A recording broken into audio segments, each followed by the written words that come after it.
Hey everyone, it's Film Rich, and today I'm bringing you something a little bit different, which is my honest review of Fantastic Four First Steps, which is directed by Matt Shakman and starring Pedro Pascal, Vanessa Kirby, Joseph Quinn, and Ebon Moss-Bachrach.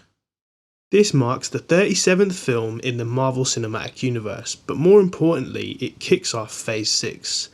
This film introduces us to a group of brilliant scientists turned superheroes as they confront a threat unlike anything they've faced before. It's a story that dives deep into morality, sacrifice, and the true meaning of heroism, asking the age-old question, how much would you give up for the greater good? Before we jump into it, make sure to like, share and subscribe, and just a heads up, this video will contain spoilers, so if you haven't seen the movie yet, please, log off now. Now, growing up, I loved the Fantastic Four. I was watching the old school cartoons on Fox Kids, and if any of my UK people are watching, you already know what that is. That was a golden era. Even the 2005 movie, it was really enjoyable as a kid. Not perfect, but it had that fun comic book energy. But then we got the 2015 version, which was very, very shocking, and one of the worst superhero films I've probably ever seen. So when Kevin Feige finally announced the Fantastic Four would be joining the MCU, I was buzzing. Then we saw that sleek teaser logo and I thought, yo, we're getting a neon-laced Blade Runner style Fantastic Four, let's go. At the time, I was convinced John Krasinski would play Reed Richards, especially after his cameo in Doctor Strange Multiverse of Madness, and when he didn't return, I thought maybe Adam Driver would take the role. He'd definitely kill it. But instead, they announced the film would be set in the 1960s, as foreshadowed in the Multiverse of Madness. Fantastic Four. Didn't you guys chart in the 60s? And that Pedro Pascal would be our new Reed Richards. At first I was unsure, really, but over time I warmed up to it. I became genuinely excited to see what they'd do with this retro-inspired take. Now, having seen the film a few weeks ago, I've had time to let it marinate, and here's my honest take. Let's start with the positives. Visually, this film is stunning, especially by MCU standards. The mise-en-scène, art direction, and cinematography are all top tier. One standout sequence is when they visit Galactus. The lighting, colour palettes, and scale were absolutely breathtaking.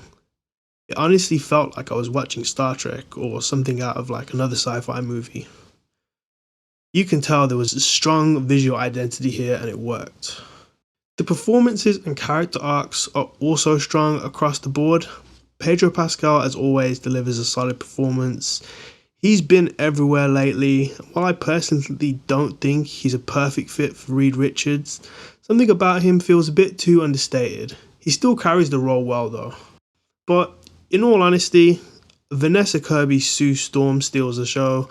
Not only is she carrying the team emotionally, but she's literally carrying a child, and yet she still steps up as a hero. Her arc is the emotional heart of the film, and by the end, of course, she saves the entire Fantastic Four using her powers, which of course is excellent. And for those unfamiliar, she also gave birth to Franklin Richards, who is the son of obviously Reed Richards. And yeah, he's one of the most powerful beings in the entire Marvel Universe. A big step up for the future there. Johnny Storm and The Thing were both decent, if a bit underwhelming. This Johnny wasn't the flamboyant womanizer that Chris Evans played, and I don't want to keep comparing it to the old one because I feel like a lot of people are doing that. He was just a bit more toned down, which some might appreciate, but I kind of, missed that kind of energy that he had, where it would have been cool to see him have a few scenes, but if you even get with a girl, I know he tried to get with the Silver Surfer, it didn't really work out, but hey. As for The Thing, man, I just wanted more of him. More screen time, more clobbering time for sure. He felt like a side character in his own story. And that brings me to one of my biggest criticisms. The film itself feels understated. It could have benefited from a traditional origin story, or at least a stronger first act that really cements who the characters are and what makes them special. When I left the cinema, I initially thought this was the best MCU movie in a long time. But after letting it settle, I realised, yeah, it's good, but it could have been great. The story structure really holds it back. I really wish Franklin had been introduced as more of a side character or even saved for a sequel. The film rushes us through key beats and doesn't give Galactus enough time to shine. Like, bro, that's Galactus. He's one of the biggest, the baddest, front and center. He shouldn't just be it wasn't shoehorned in, but yeah, it wasn't what I wanted it for to be for Galactus. Now, I've known about Ralph Ineson for years. UK fans will remember him as Chris Finchy from The Office. And never in a million years did I think Finch would become Galactus, but honestly, he did a good job with that voice. Like, his voice has gotten so deep as he's aged, it's crazy. He brought this raw, ominous presence, but again, it's just not enough screen time of Galactus. It could have been much more with him. Like, I would have liked at least another fight scene they had with him. Like, movies, they usually have 2 fight scenes with the big bad. They have the one that they get their ass kicked, and then they get the final one where they win. They should have included that. Now, Julia Garner as the Silver Surfer was a bold casting choice, and I rate it. She brought a cool energy to the role, and her performance worked, but her arc felt rushed. Her motives were generic, and the whole I Serve Galactus vibe just didn't hit the way it should. We've seen that too many times before with characters. And don't get me started on the pacing. There are so many scenes that didn't make sense or felt cut short.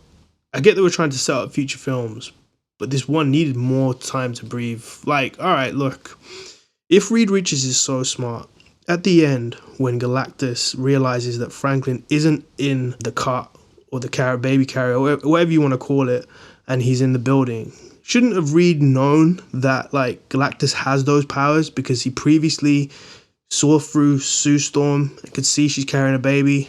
I don't know. Maybe, yeah, that's a plot hole for sure. End of the day, look, Fantastic Four, it's a decent movie, it's a fun watch, and definitely a step up from some decent MCU entries. No shade, but maybe a little. But let's not act like it's the second coming of Infinity War. It's not. It's a solid film for sure. And I don't want to be comparing it to other films, but, it's no Iron Man. It's no Captain America Winter Soldier. I even think Iron Man 3 is better than this film.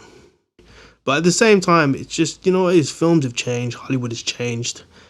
I'm 28 years old coming up now, and when I was a kid, it was different, even though I'm what they class as young. So yeah, if you like this video and you would like to see more, then please leave a comment and subscribe. And yeah, I'll be back with another Sopranos recap on Friday.